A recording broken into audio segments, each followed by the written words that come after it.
When looking back on how my parents came to be and how I came to be, we have to take it all the way back to when my great grandparents came here from Italy.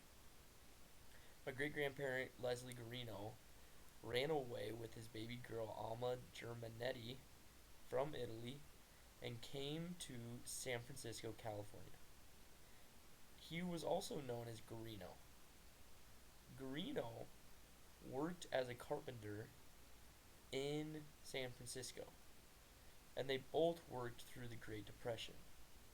Now, when talking about a critical time and a cultural shift is the Great Depression. Both sets of grandparents that came here, or great grandparents that came here, had to work through the Great Depression. On my grandmother's side, her parents also came from Italy, so my heritage is mostly Italian. And unfortunately, my dad was adopted, and so we do not know where he came from or the background of his family. My grandmother's parents came and also worked in San Francisco on the railroad and in the mountains, also known as the 49ers. Her mother came here through Ellis Island with her mother and two sisters. That is another staple in the cultural background of my family. Each one of my great grandparents came through Ellis Island. It is told that my great grandmother came through Ellis Island and had to sit in Ellis Island for a couple of days as she was sick and she needed to pass her exam before she could get through.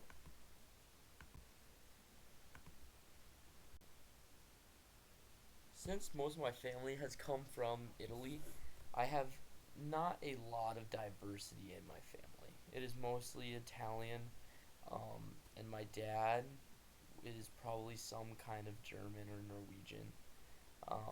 And so there hasn't been a whole lot of diversity in the family. There have also not been a lot of struggles, other than the basic struggles, um, the Depression, like I mentioned, the recession in 2008, just kind of the normal struggles. There have not been any health conditions or disabilities that have impacted my family or the way I've grown up. I am lucky that I have not experienced any of this kind of stuff. Um, Something that I just have learned about my family, though, growing up is to stay humble, stick to what you do, and when you work hard, things will happen. And I've learned that from my grandparents, and they learned it from their parents, and is something that will continue to be taught from generation to generation.